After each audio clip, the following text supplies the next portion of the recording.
mas os cuidados deste mundo, os enganos das riquezas e as ambições de outras coisas, entrando, sufocam a palavra que fica infrutífera. Jesus, Evangelho de Marcos, capítulo 4, versículo 19.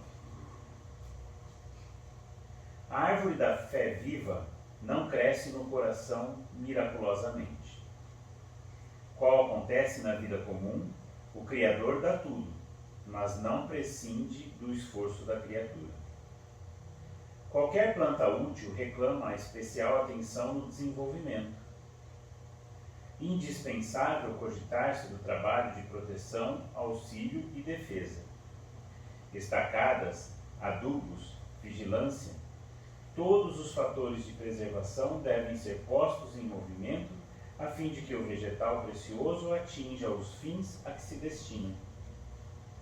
A conquista da crença edificante não é serviço de menor esforço. A maioria das pessoas admite que a fé constitua a milagrosa auréola doada a alguns espíritos privilegiados pelo favor divino. Isso, contudo, é um equívoco de lamentáveis consequências.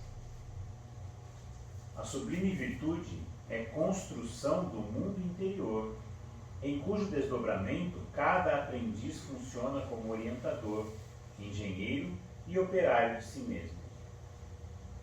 Não se faz possível a realização quando excessivas ansiedades terrestres, de parceria com os enganos e ambições inferiores, torturam o campo íntimo, à maneira de vermes e malfeitores, atacando a obra. A lição do Evangelho é semente viva. O coração humano é receptivo tanto quanto a terra. É imprescindível tratar a planta divina com desvelada ternura e instinto enérgico de defesa. Há muitos perigos sutis contra ela, quais sejam os tóxicos dos maus livros, as opiniões ociosas, as discussões excitantes, o hábito de analisar os outros antes do autoexame. Ninguém pode, pois, em sã consciência, transferir de modo integral a vibração da fé ao espírito alheio, porque realmente isso é tarefa que compete a cada um.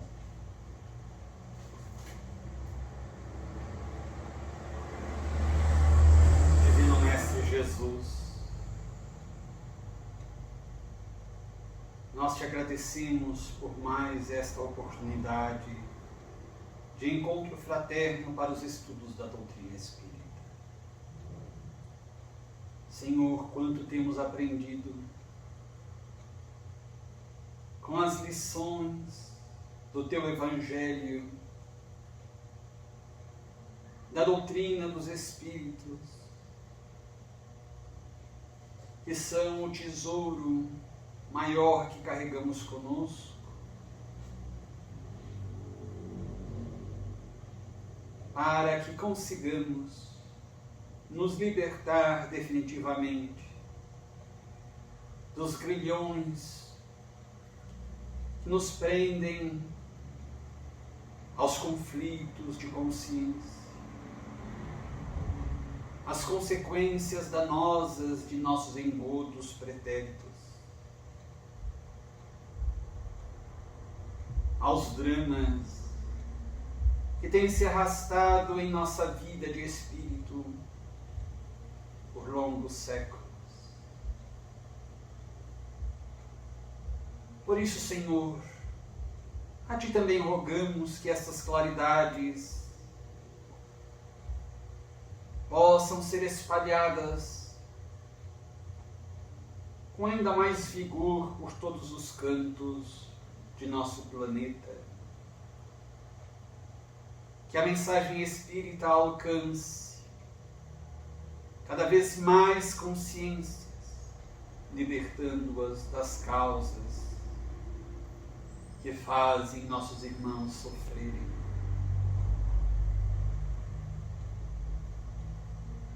E a Te rogamos também, Mestre, que permitas aos bons espíritos conosco estarem nesta noite, a envolver-nos em vibrações de paz, de saúde e de alegria, para que ao sairmos deste recinto, jubilosos também, espalhemos de nossa parte os benefícios aqui recolhidos, com todos aqueles com os quais convivermos, encontrarmos. E por fim, dedicamos, Mestre, os nossos melhores sentimentos para louvar-te, para bendizer-te o nome, para expressar a nossa gratidão, o nosso carinho e o nosso amor a ti. E esta seja para todos nós, junto de ti e dos amoráveis benfeitores espirituais, uma noite de bênçãos, de aprendizagem e de luz. Que assim seja.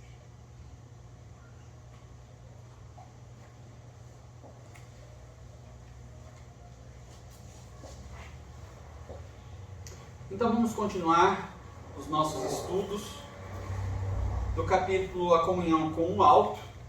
Como nós já vimos, é o capítulo que fala daquela reunião mediúnica em que destinada especificamente para o atendimento aos suicidas da colônia Maria de Nazaré que não estavam obtendo benefícios naqueles vários tratamentos aos quais estavam sendo submetidos no departamento hospitalar e nos demais departamentos. Eram os casos mais complexos e realmente que não estavam apresentando melhoras.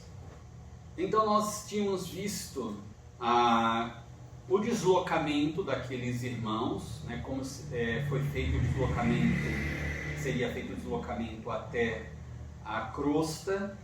Nós vimos a providência tomada pelos diretores da colônia com relação à emissão de uma mensagem telepática aos benfeitores espirituais responsáveis pelas casas espíritas onde seriam realizados os trabalhos mediúnicos e também os benfeitores responsáveis, os guias, né, espirituais responsáveis pelos médiuns. Depois nós vimos também que aqueles irmãos, médiuns que foram selecionados previamente como aptos para o trabalho, eles seriam consultados a respeito do interesse deles em colaborar com a tarefa. Como nós vimos aqui, o autor deixa bem claro que a participação daqueles médiuns era facultativa. Os benfeitores iriam esclarecer a respeito da razão do trabalho que seria realizado, as condições do trabalho e quais espíritos iriam ser atendidos naquelas reuniões mediúnicas. E os médiuns estariam então com total liberdade, usufruiriam, portanto, do seu livre-arbítrio para dizer sim, queremos colaborar, não queremos colaborar. Nós tínhamos visto até este ponto.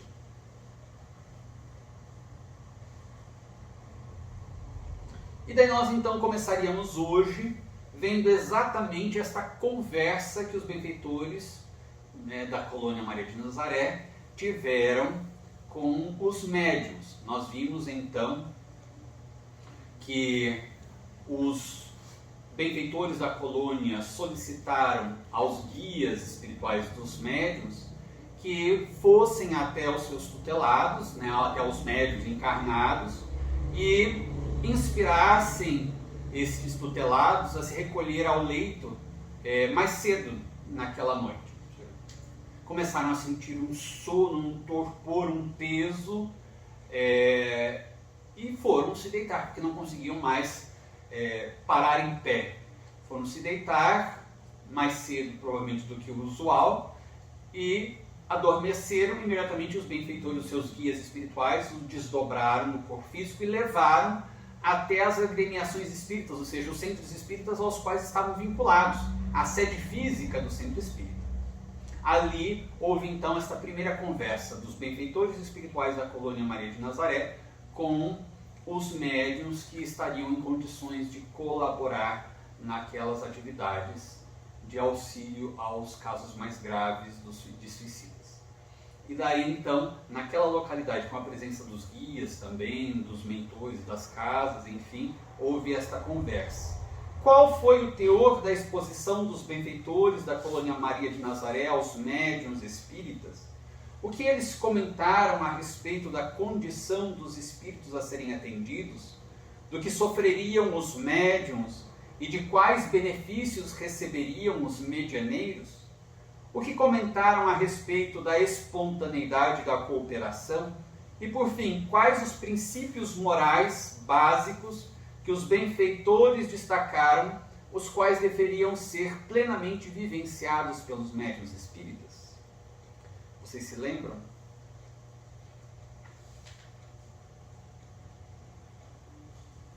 Foi uma conversa longa, né?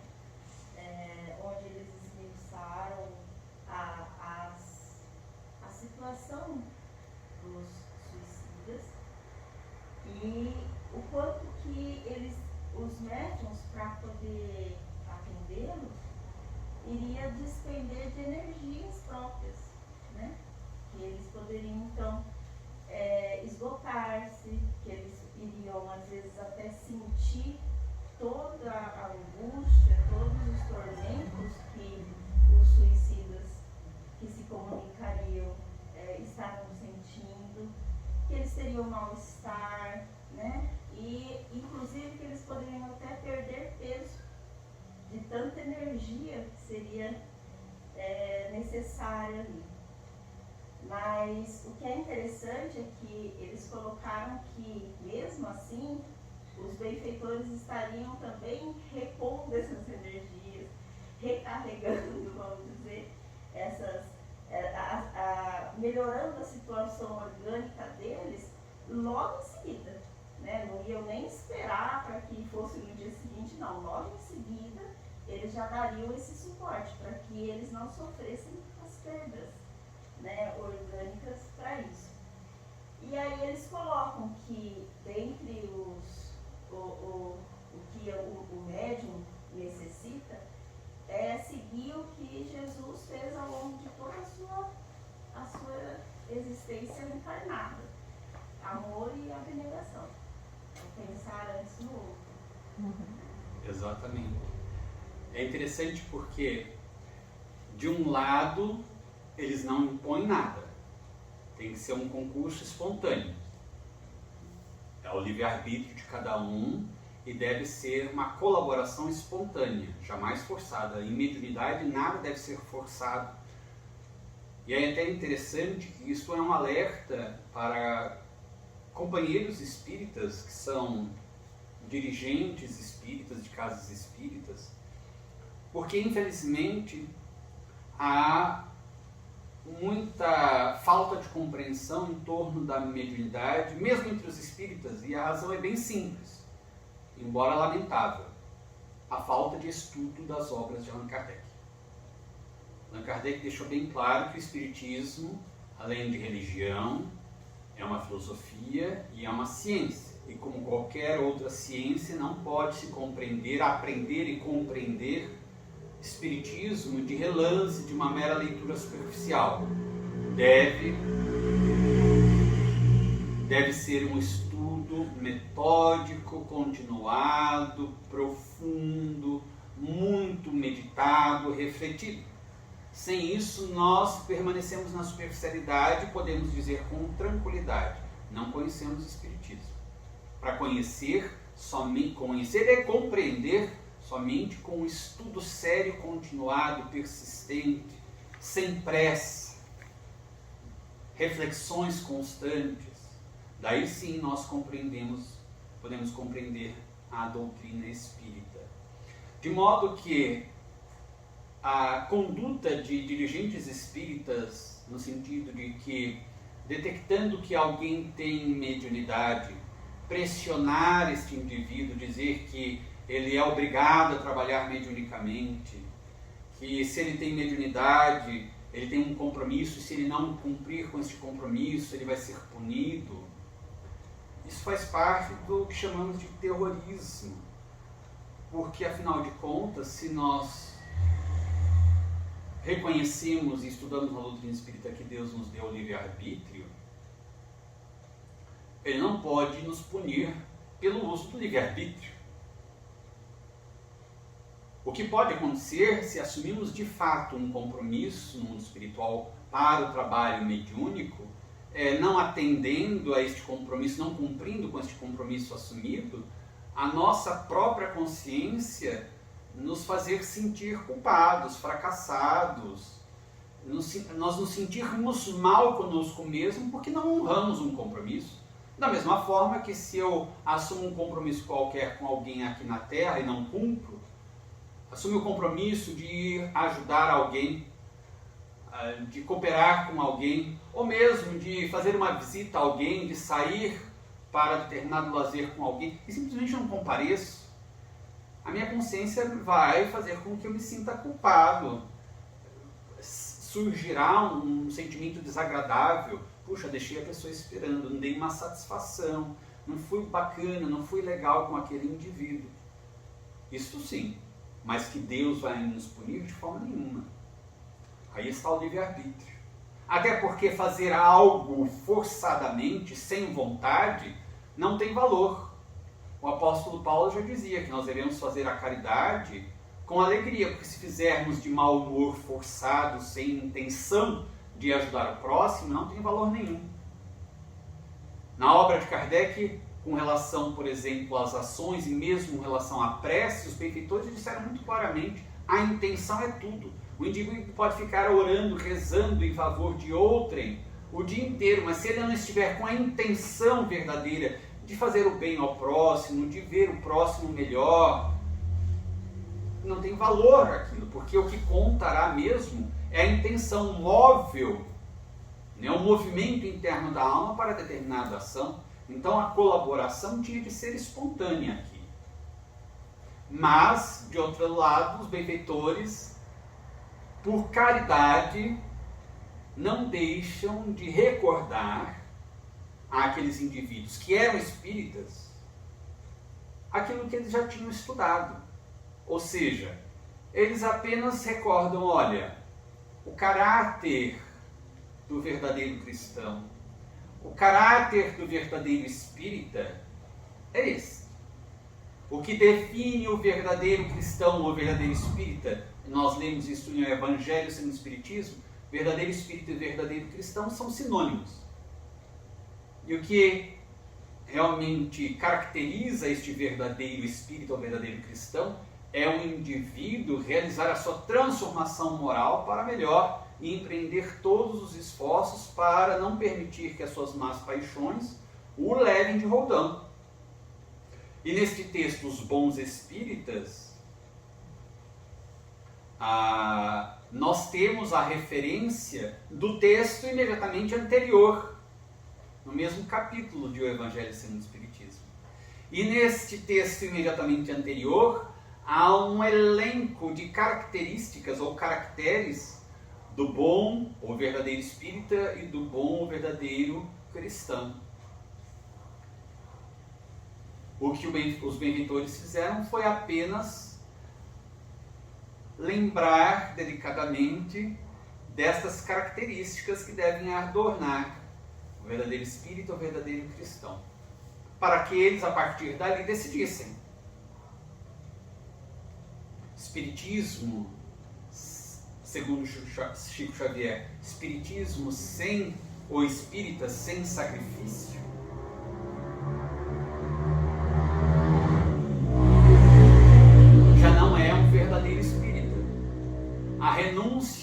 característica do espírita, do cristão, e quem quiser vir após mim, que cada qual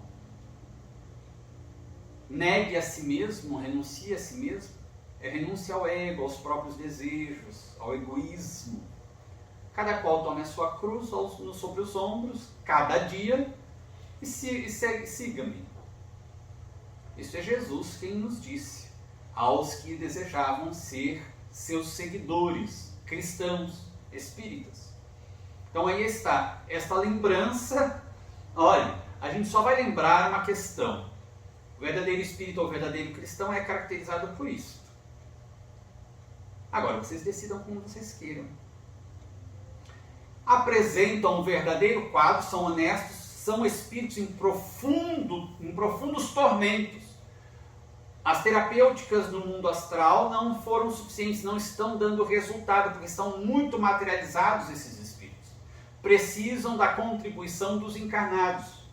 Precisam dos médiuns e do fluido vital, ou fluido magnético, ou ectoplasma dos médiuns.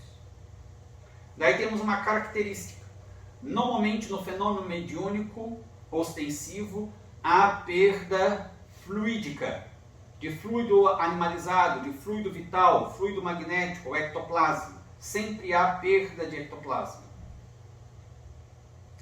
Numa comunicação deste teor, com um espírito desta natureza, com estas condições psicológicas, perispirituais, energéticas, a perda fluídica é muito maior. Por isso que a gente vai ver, inclusive, que eles analisam o organismo físico e perispiritual do médium, para ver se há condições físicas de o médium receber um espírito desta condição. O que nos leva a concluir que não é qualquer médium, mesmo que seja ostensivo de psicofonia, que pode receber um espírito suicida. Porque estes que são trazidos para a comunicação, os que estão aproveitando, já estão se restabelecendo com as terapêuticas astrais, esses já nem precisam ser trazidos para reuniões mediúnicas. São trazidos os piores casos. Se são os piores casos, infelizmente temos de ser honestos, não há como serem autênticas muitas comunicações de suicidas que aparecem muitas vezes nas redes sociais, nos vídeos postados na internet. São fraudes. Ou são espíritos zombeteiros e embusteiros, utilizando-se de médiuns desprevenidos, descontrolados, que não são bem assistidos pelos benfeitores espirituais, médiuns que não foram bem treinados, ou então são fraudes, são comunicações anímicas. Não são verdadeiras. O espiritismo é fé raciocinada, assim diz Allan Kardec e os benfeitores espirituais. Isso está na obra de Allan Kardec inteira. Aliás, está na página de abertura de O Evangelho segundo o Espiritismo. Fé inabalável só é aquela que pode encarar a razão face a face em qualquer época da humanidade. E em um livro dos médiuns, os benfeitores espirituais e Allan Kardec deixam bem claro: todas as comunicações mediúnicas de qualquer médium, por mais famoso que seja o médium, todas as comunicações devem passar pelo crivo da razão, da lógica, do bom senso, pelo controle universal dos ensinos dos Espíritos. Então, agimos de acordo com a doutrina em analisando estas comunicações e detectando que elas são problemáticas e não merecem nenhum crédito. Então aqui a gente vê que eles são honestos em dizer que o médium terá inicialmente prejuízos energéticos no perispírito e físicos, orgânicos. Haverá prejuízos sim, mas prejuízos controlados, muito bem controlados pelos benfeitores. Como bem disse a Cristiane, os benfeitores vão recuperar inclusive a saúde física do médium depois, quando o compromisso cessar. Como esses espíritos são acoplados ao médium com antecedência pelo menos de 24 horas, como nós vimos aqui, durante aquelas 24 horas, e às vezes a própria Dona Ivone do Amaral Pereira chegou a afirmar que às vezes ela era uma médium, dessas médiums que recebiam espíritos, dava comunicações de espíritos suicidas, ela dizia que às vezes o acoplamento chegava a acontecer 48 horas antes da reunião mediúnica. E que naquelas 48 horas até a reunião mediúnica, ou 24 horas até a reunião mediúnica, dependendo do caso, eram momentos de extrema angústia e sofrimento, inclusive físico. Inclusive físico. Por isso que estes médiuns, selecionados sobretudo para esse tipo de comunicação, são escolhidos a dedo, com condições muito particulares, muito específicas. Não é privilégio dos espíritos. Os espíritos benfeitores estão privilegiando determinados médiuns, ou porque gostam mais de uns em detrimento de outros, de forma nenhuma. Eles analisam, como nós já vimos, as condições de cada médium. Se o indivíduo apresenta os requisitos, este indivíduo está apto. Daí os benfeitores vão conversar com este indivíduo. Então, aí nós verificamos que o estudo sério da doutrina espírita nos faz evitar sermos iludidos, ludibriados por muitas ocorrências fraudulentas dentro mesmo do movimento espírita, porque o movimento espírita é composto de pessoas. Pessoas de todos os níveis evolutivos. Às vezes há pessoas bem intencionadas, mas que não têm conhecimento, são precipitadas e acabam enganando. Acabam apresentando fraudes mesmo sem se darem conta disso. E há pessoas que não são bem intencionadas e que fraudam conscientemente. Então, estudando o Espiritismo seriamente, nós evitamos cair nestas armadilhas, nestas ilusões. E uma outra coisa também, além de os benefícios que eles dariam, de recompor a saúde, o equilíbrio orgânico, perispiritual, psicológico do médium, a partir daquele momento o indivíduo teria assistência permanente da colônia Maria de Nazaré por ordem de Maria Santíssima. Era um bom negócio. Embora a mediunidade e as coisas santas nós não devamos negociar, mas considerando que havia, a necessidade de uma grande cota de renúncia, de desapego, para que o indivíduo aceitasse aquela condição, certamente os benfeitores já colocavam os benefícios ali, apresentavam os benefícios juntamente com as dificuldades, para estimular o indivíduo a aceitar mais facilmente. Eles sabem muito bem que eles estão lidando com pessoas da Terra. Seres humanos da Terra ainda não estão em condições de uma renúncia absoluta, de uma renúncia extremada. Se já estivéssemos nesta condição de renúncia extremada, já seríamos habitantes de planetas muito mais avançados. Então, sempre facilita, até mesmo para o nosso ego, algum benefício que a gente vá auferir na execução de algum trabalho. Eles têm boa psicologia, sabem muito bem das nossas condições. Eles não estão negociando a questão da mediunidade, mas eles sabem que no nosso estágio evolutivo eles não podem contar com indivíduos, espíritos que já estão numa condição de total renúncia, etc. Eles sabem muito bem qual o nível evolutivo nosso. E por isso lidam conosco dentro da melhor psicologia. Tudo bem até aqui?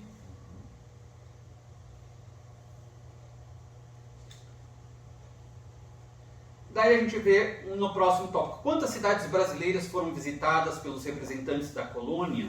Com quantos médiuns os benfeitores conversaram? E quais foram os resultados dos convites apresentados aos médiuns em termos de números de aceitação, entusiasmo dos médiuns, recusas, etc. Foram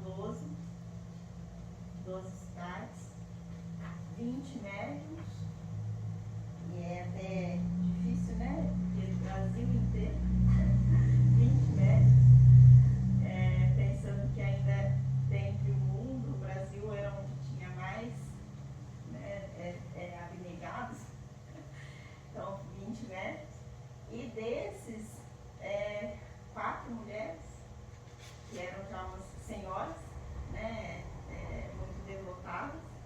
E 2, que assim, eles sabiam que não estavam indo com total abnegação no sentido mais legítimo, mas que eram assíduos, né? Que eram assim, compromissados, assumiram um compromisso, tinham a noção dessa responsabilidade, então iam cumprir com aquilo com o compromisso que tinha. Exato. 12 cidades brasileiras, porque a gente já viu por qual razão o Brasil foi escolhido, por ter uma grande quantidade de médiuns desinteressados, né, que normalmente a gente já comentou também, é muito comum a mediunidade no exterior, em outros países, sobretudo na Europa, nos Estados Unidos, que o indivíduo toma aquilo, usa a mediunidade como profissão. Ele se apresenta, tem cartão de visita, enfim, tem um escritório, né? É muito comum as pessoas, por exemplo, nos Estados Unidos, em várias cidades, está a pessoa andando na rua e vê lá uma loja que na verdade é um consultório de médium, né? E ali diz, às vezes na própria vitrine, menciona-se qual é o valor da consulta, o tempo da consulta, enfim. 12 cidades brasileiras, 20 médiuns dos dois sexos, masculino e feminino. Destes, somente 4 mulheres aceitaram com realmente toda a abnegação, com fervor, etc. Dos homens, 2 e não tinham um grande entusiasmo, diz-nos o autor, mas aceitaram. Acho que mediram assim, bom, a gente vai ter proteção permanente da colônia de Maria de Nazaré, vamos então, acho que está valendo a pena, né? E então não foram com entusiasmo, mas aceitaram o encargo. Os demais, quando os benfeitores apresentaram os irmãos que seriam aceitos, diz aqui Camilo, os quadros expostos, mostrando-lhes o precário estado dos pacientes que deveriam socorrer, seu martirológio de além-túmulo, infundiram-lhe tais pavores e impressões que acharam por bem retrair impulsos assistenciais, prontificando-se, porém, a permanente auxílio através das irradiações benévolas de preces sinceras. Então, esses foram desincumbidos de quaisquer compromissos.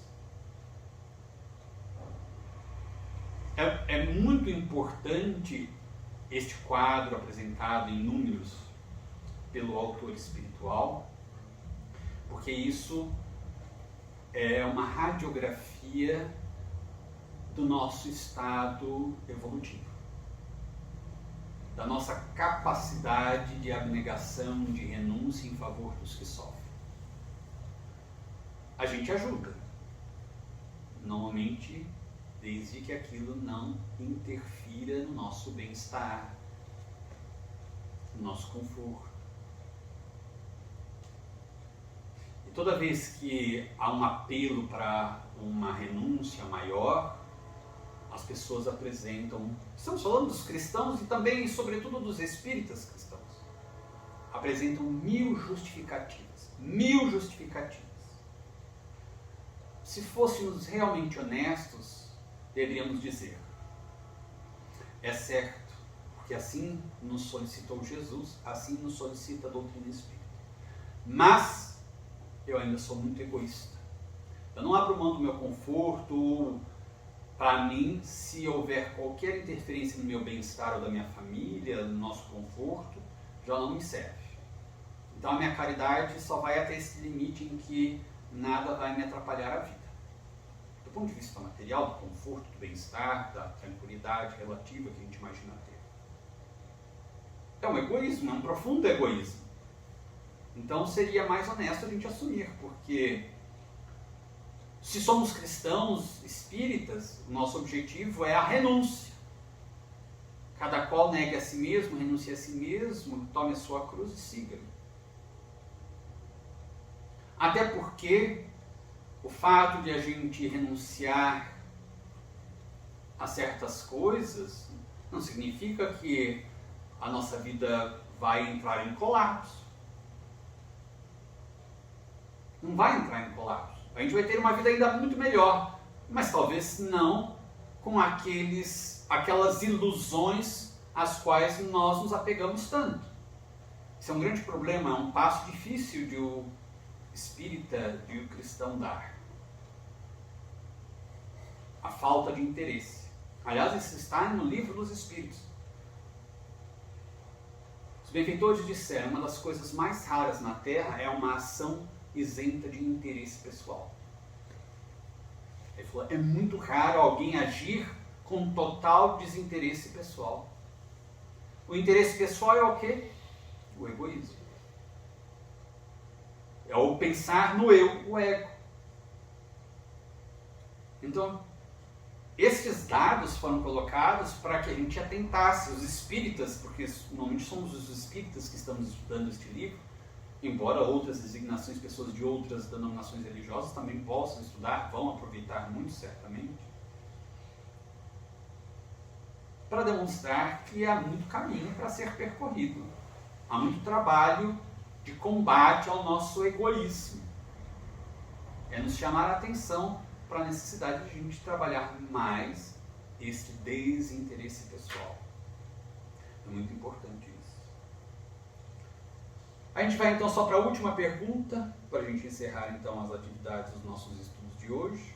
Aqui neste tópico, alguém gostaria de fazer alguma menção, algum comentário? Bom, então, a pergunta seguinte seria, o tópico seguinte é: para onde foram levados os médiuns emancipados do corpo físico após a aceitação do convite para o auxílio aos suicidas? Quais os procedimentos realizados pelos benfeitores no corpo físico dos médiuns e no seu perispírito? Quais as orientações dos benfeitores aos médiuns com relação ao controle que estes deveriam exercer durante a comunicação mediúnica dos suicidas? Quando os suicidas foram vinculados aos médiuns pelos quais se comunicariam? Eles voltaram aos seus quartos, né, e ali mesmo foram examinados pelos benfeitores sobre a questão da saúde física, se eles tinham alguma impossibilidade de receber esses espíritos no campo físico. Foi analisada a constituição do perispírito, se também ela apresentava alguma impossibilidade desse trabalho. E assim, e ele fala que foram avaliados praticamente todas as funções orgânicas, desde cérebro, coração, circulação sanguínea, vísceras, sistema nervoso, né? Então todas elas foram avaliadas devidamente. E se tivesse alguma aqui imagino uma pequena problema, mas contornável, seria então feito alguma espécie de tratamento fluídico para que a pessoa pudesse receber esse espírito sem maiores problemas. E aqui fala que eles foram não unidos, né, mas foram colocados em sintonia para comunicação 24 horas antes dos trabalhos. O que eu acho interessante é que aqui no plano mais na crosta, eles analisaram a parte orgânica, né? Mas quando foi analisar a parte perispiritual, eles foram encaminhados a uma colônia, né, próxima ali, que era para fazer uma verificação mais minuciosa no perispírito. E aí, se necessário, fazer aplicações fluídicas mais direcionadas nos pontos, né, que eles precisavam, para depois fazer a sincronia com os necessitados, né? Os que iam se comunicar. E vejam que interessante, porque este posto, né, de atendimento próximo à crosta era uma base da colônia, bem mais próxima da crosta, e utilizada para estas atividades e também como laboratório de pesquisas. Então era um laboratório de pesquisas também para fazer pesquisas sobre perispírito, fluidos, e também para essas atividades de apoio aos trabalhos da colônia Maria de Nazaré. Então a gente vê que, como o Bruno mencionou, a parte física foi inteiramente analisada em todos os sistemas, desde o cérebro até a parte intestinal, corrigidas pequenas, digamos, distonias, disfunções orgânicas, né, do corpo físico. Depois, neste laboratório, neste posto de auxílio, de suporte às atividades da colônia, neste laboratório, analisado todo o perispírito, também corrigido as deficiências, por uma razão bastante específica, muito clara, que a gente estuda na doutrina espírita. Mediunidade é também fisiológica. Quem é médium é o espírito. Nós somos o espírito, a alma. Mas nós temos um corpo espiritual ou perispírito, com a sua fisiologia, com células. É também composto de energia ou matéria, que é a derivação do fluido cósmico universal, a mesma matéria-prima que compõe também o corpo físico, só que num estado mais denso. Por isso Kardec, na codificação, para dar uma ideia inicial do que seria, diz corpo físico, material e corpo semimaterial para o perispírito. Então, corpo espiritual ou perispírito e corpo físico, cada qual com a sua fisiologia, ambos têm as suas funções específicas no desempenho da mediunidade. Por isso, o indivíduo que queira trabalhar mediunicamente, não necessariamente para um trabalho tão específico de atendimento a suicidas, que seria já, haveria necessidade de requisitos ainda mais graves, mas a mediunidade, de uma maneira geral, a mediunidade ostensiva, o médium precisa estar, primeiro, fisicamente equilibrado. Ora, fisicamente equilibrado não significa ausência de doenças, porque inclusive o conceito de saúde para a Organização Mundial de Saúde não é a ausência de doenças físicas. Chico Xavier tinha um rol interminável de doenças, de problemas físicos, mas ele tinha saúde, dentro do conceito da própria Organização Mundial de Saúde. Então, o indivíduo que tenha, dentro desse conceito, saúde, pode exercer em equilíbrio a mediunidade. Que não esteja dentro deste conceito de saúde da Organização Mundial de Saúde, não pode exercer a mediunidade exclusivamente. Porque há riscos, Kardec diz, riscos da mediunidade em Livro dos Médiuns, perigos e riscos da mediunidade. A mediunidade em si é neutra, é uma faculdade, assim como um sentido físico da visão, da audição, do paladar, é o sexto sentido, um sentido psíquico. Mas o uso da mediunidade, desta faculdade, pode implicar riscos se o indivíduo não sabe utilizá-la. Nós compramos um aparelho eletrônico, tem um manual de instruções, não fazer a conexão perto de água, onde esteja molhado, não puxar o cabo, né, tirar da tomada puxando pelo cabo, porque há riscos disso, há riscos daquilo. Cuidado, a bateria pode explodir se colocada perto de fontes de calor. A pessoa não lê nada do manual, faz de qualquer jeito e a bateria explode, dá um curto no aparelho eletrônico, a pessoa se machuca. Ela não soube, o aparelho estava bem, se ela utilizasse corretamente não ia ter problema nenhum, mas ela usou sem conhecimento nenhum, há riscos. A mediunidade, se bem utilizada, não apresenta risco, nenhum perigo. Mas se a pessoa não sabe, não tem entendimento e faz de qualquer forma, ou se conhece e mesmo assim faz de qualquer forma, sim, há riscos. Riscos graves, inclusive para a saúde física. Pode adoecer porque o sistema nervoso vai ser acionado profundamente, intensamente durante o fenômeno mediúnico. Há modificações químicas na circulação sanguínea, no funcionamento do cérebro. Todos esses recursos físicos serão acionados para o fenômeno mediúnico. Os recursos fisiológicos do perispírito também. Então é necessário ter esta consciência, porque há muita irresponsabilidade de muitos dirigentes espíritas. Muita irresponsabilidade. O indivíduo chega a uma casa espírita, tem qualquer sintoma, que muitas vezes é meramente de algum problema físico, já se diz que o indivíduo tem mediunidade, e ainda que o indivíduo realmente tenha mediunidade ostensiva, coloca-se o indivíduo, você precisa trabalhar mediunicamente, desenvolver a mediunidade, uma tarefa sua, e lança o indivíduo para uma atividade para a qual ele não está devidamente preparado, às vezes fisicamente não está em condições. E o indivíduo pode adoecer fisicamente, pode ter problemas orgânicos, pode ter problemas psicológicos, pode ter problemas psiquiátricos e pode ter problemas obsessivos e graves. E a responsabilidade vai recair sobre esses dirigentes que se dizem espíritas, mas não seguem o espiritismo.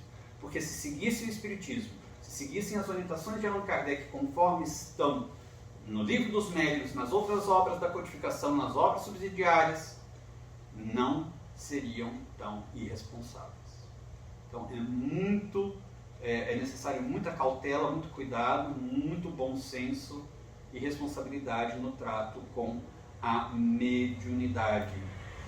Então, só que recordando, os perispíritos seriam revivificados com aplicações fluídicas, magnetismo, de excelência soberana para o desempenho, analisados o volume e grau das vibrações emitidas e corrigidos os excessos ou deficiências apresentadas. O indivíduo está com excesso de fluido magnético, vai ser corrigido. Se está com escassez, vai ser complementada, vai ser dada uma cota extra. E outra coisa que seria interessante aqui destacar: equilibrar os níveis de fluidos magnéticos do médium e ele orientado para que ele pudesse resistir sem sofrer quaisquer distúrbios e dominassem, tanto quanto possível, beneficiando-os com vigor sadio que desprendessem as emanações mentais nocivas, doentias, desesperadoras dos desgraçados suicidas absorvidos pela loucura da dor superlativa. Ou seja, eles teriam esse reequilíbrio fluídico dos fluidos magnéticos e orientados seriam estes médiuns para que com aqueles fluidos recebidos eles conseguissem dominar os fluidos quando ocorresse a comunicação, digamos, a incorporação, entre aspas, né?